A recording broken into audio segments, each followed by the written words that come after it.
Hotep, this is Shakandugu Kemet. This video is called Ali Muhammad lying to our people. But he knew some Islamic history because he grew up around the people, and this is what he said. When Muhammad was born, it should say in Arabia, Arabia was a Negro colony with Mecca as its capital. Now, if it was a Negro capital and Muhammad was there and he was a black man, would have said he looked like arguing with me, and his teachers are telling him this. Did he damn read this book? Did he read it? Next slide. Change quick before they realize you've been fooling them. It's funny, I heard somebody laugh. I'm not mad at him, he only knew what he saw and the way it was presented to him. But whoever that was, once he sees this, I'm sure he will laugh at you. First of all, you putting Sheikh Anta Diop on Muhammad is kind of slick, because Diop is talking about the Africans' control over the area called Arabia. Now next on page 151, after the quote that you've put, the next sentence says, the Quran refers to the army of 40,000 men sent by the king of Ethiopia to crush the Arab revolt. Okay? Now I must clarify the colony thing. Haiti, at the time called Hispaniola, well, the whole island and the place in particular was called Santo Domingo or Saint-Domingue in French, was a French colony. That means the Caucasian were running it. Okay? So by saying that, nobody is confused into thinking that the French were Africans or Asians, nor that the Africans, in particular the Haitians, were Caucasians, in particular the French. So you saying now if it was a Negro capital, you got it wrong. Mecca was the capital of Arabia. That's what it says. It says Arabia was a Negro colony with Mecca as its capital. So then you go on to say, now if it was a Negro capital and Muhammad was there and he was a black man, what do Seti look like arguing with me and his teachers is telling him this? You're dead wrong. And second, nobody is saying, well, Diop didn't say that Muhammad was black. You're the one who put that in the sentence. You know, you got caught out there. You know, I know it hurts, but hey, you're doing this to yourself, man. You're a doctor, aren't you? I don't know what kind of doctor. Now below on the same page, it says, Egypt, at the birth of Muhammad, exercised suzerainty of the other side of the Red Sea over the Yemen, and that it sent an army of almost 40,000 men against Mecca. Because I don't know what you were trying to do, but it tells you that they were going against Mecca. So if you want to put any connection, you know, build on this and then we're going to have more fun. I want you to witness what kind of sources are being used. And this happened after the worldwide cataclysms mentioned in the Bible and Quran and ancient histories. So now, all of a sudden, the Bible and the Quran are supposed to be reliable sources for ancient histories, for events that have happened way before those books were written. You know, the whole oral tradition myth. You know, they had great memory, I guess. And it's funny how you go from those two books to an ancient history. God damn, man, you're slick. Congratulations. The French and other people went in and took people like Amadou Bamba, Ahmed Baba in the 16th century. These brothers was Muslims who was writing in hieroglyphics. That's a strong claim, a strong allegation. I don't know where you get that from, and I wonder. I mean, even Dr. Job, as far as I can remember, haven't mentioned it. If I'm wrong, let me know.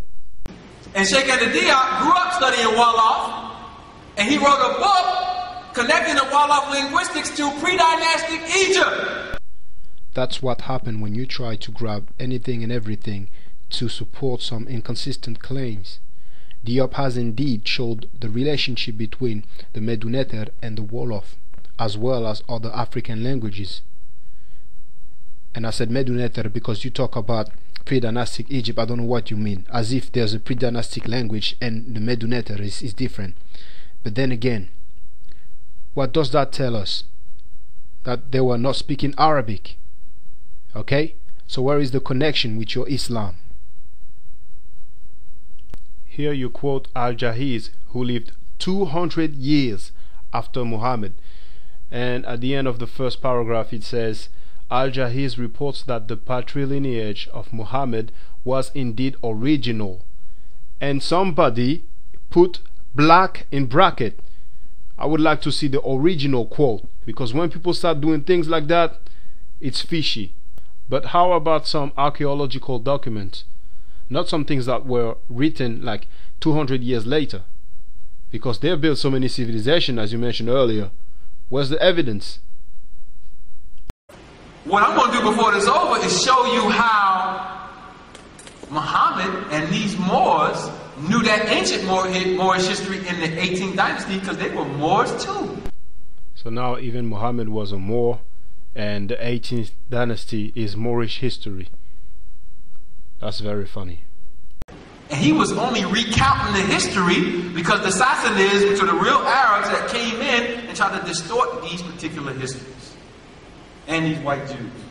So he was just collecting with his Quran all of the history of the Kushite Empire of Kemet, of Sumer, of Arabia, to try to reconstruct it back to what it was originally, because it had been distorted. Recapping the history, the Pharaoh's myth with the enslavement and torture and killing. Come on, man. Interesting thing though, you said the real Arabs came in and tried to distort the history. So let's find out who are the real Arabs. What did you say earlier? And when you say Islam, what are you talking about? You talking about the black man? You talking about some pale Arab? Indeed, we must make a distinction. Like you said, so far we have real Arabs, black men, and pale Arabs. Let's go back like Sankofa, etc. Because the black Arabs, who sometimes were called Moors, were the descendants of the ancient Kushites who established, the ancient Kushites established Sumer, Indo-Kush, and the Nile Valley. So what's the deal? We have real Arabs, black men, pale Arabs, and black Arabs. If some of them are real, they cannot be black Arabs and pale Arabs at the same time, unless it's another case of pick and choose whatever suits you at the moment, seize the opportunity and freestyle. Let's see one of the opening statements of his lecture.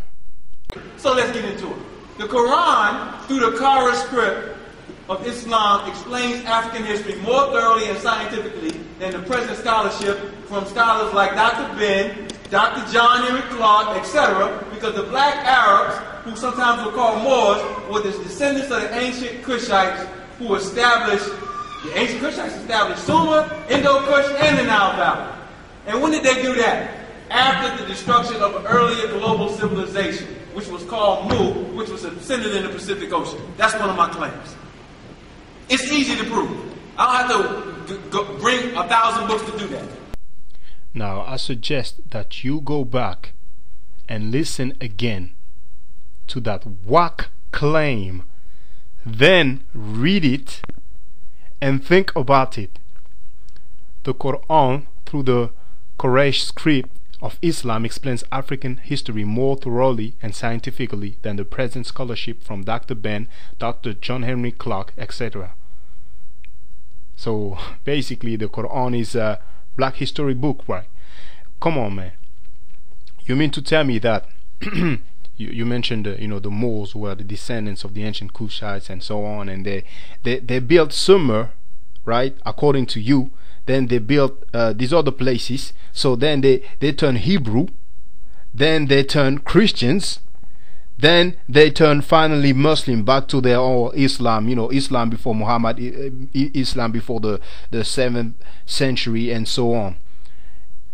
It's pitiful because you sound so ridiculous, man, and you call yourself a doctor. Anyway, to the groupies, we could all save some time. You stop lying, I stop exposing the lies. But I understand that groupie is gonna do groupie things. So why don't you keep your lies to your fictional stories and fairy tales? Leave Africa alone. Leave Kemet alone. It won't bother me that much because people talk crap every day. See, I don't get paid for this. I have things to do. But I don't want my people to be fooled. That's why I step up to the plate. Now, you're about to witness an example of something that I mentioned before. We might as well give it a name. We're going to call it the 3 points of lame scholarship. 1. No names. 2. No dates. 3. No places. Alim Bey said Muhammad didn't exist.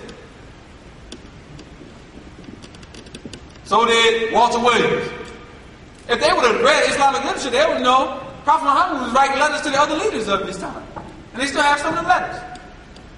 Not only that, the non-Pale Arab sources, because they tampered with the history, the non-Arab sources mention him.